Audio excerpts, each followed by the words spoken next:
The Lord be with you. A reading from the Holy Gospel according to Matthew.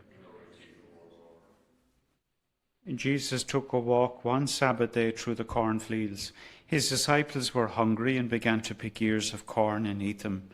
The Pharisees noticed it and said to him, "Look, your disciples are doing something that is forbidden on the Sabbath." But he said to them, "Have you not read what David did when he and his followers were hungry?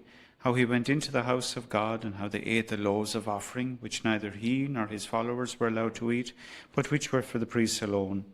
Or again, have you not read in the law that on the Sabbath day the temple priests break the Sabbath without being blamed for it? Now here I tell you is something greater than the temple. And if you have understood the meaning of the words, 'What I want is mercy, not sacrifice,' you would not have condemned the blameless. For the Son of Man is master of the Sabbath." The Gospel of the Lord.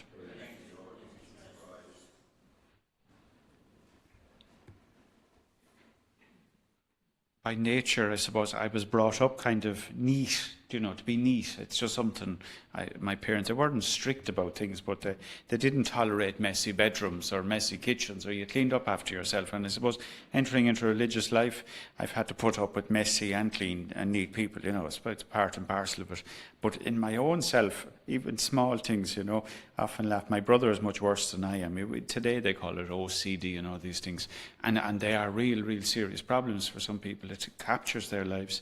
But even at night time, when I would put my habit up and fold away my clothes, if it fell off the chair, I'd have to get out of the bed. I would, and put it back up on the chair. It's just me. It's the same even I notice at night time, and I'd be putting the cover on the altar. The altars are covered at night time, not to put them to bed, but to keep them clean. And if I notice if the cloth sticks out crook, I'll have to fix it, because I'll have to go back to the priory and I'll be saying, "That's driving me mad."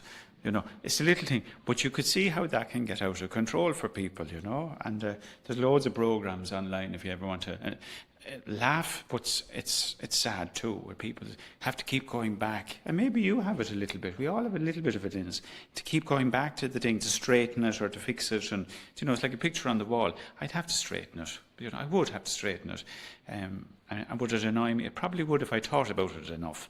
And it's not to think about. And here's the very same thing in our Lord's time.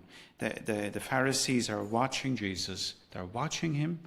And the disciples are poor. You know this. They're so hungry that they even pick corn to eat. Now, corn is not the most satisfying thing to eat. It's something to chew on, basically. They haven't even got time to bake bread. They're chewing corn, basically.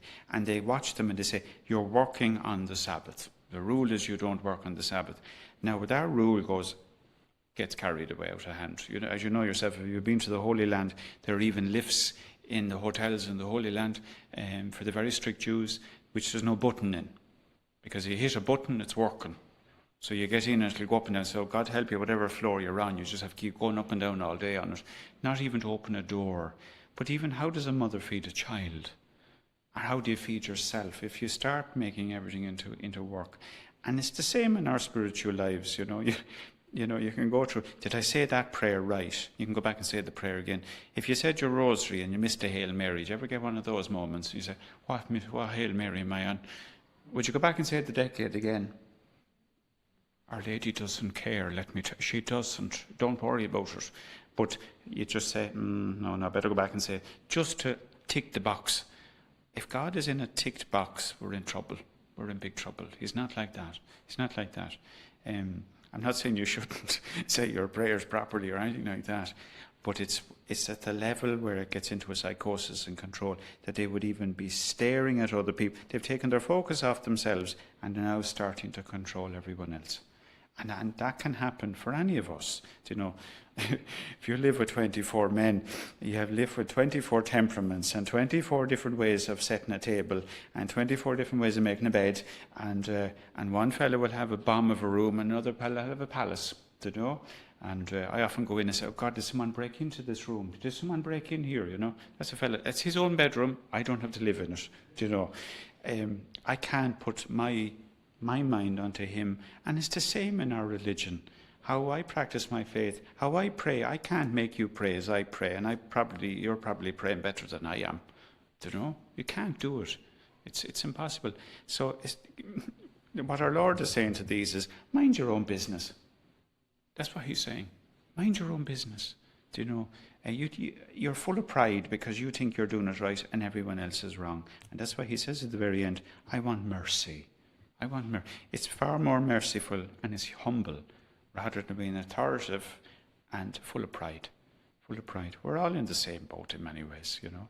So I'm not telling you to leave your socks on the ground or to have a messy house or anything like that. It's what's behind all that in all of us is that I want you to be like me. It's impossible. We're all unique and we're all different. It'd be great if we were all like ourselves, but then we'd hate everyone, wouldn't we? Because behind it all, we're not happy with ourselves either. There's always that route.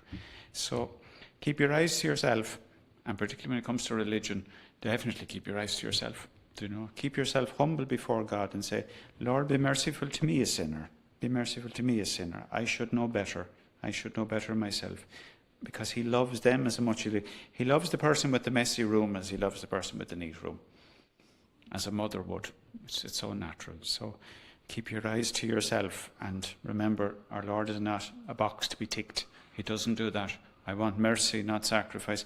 If you're a far nicer, it's better than all your prayers. It's a small thing. That's what he'd say to us. To go out to yourself in humility and say, you love them as much as you love me. Let's turn to Mark.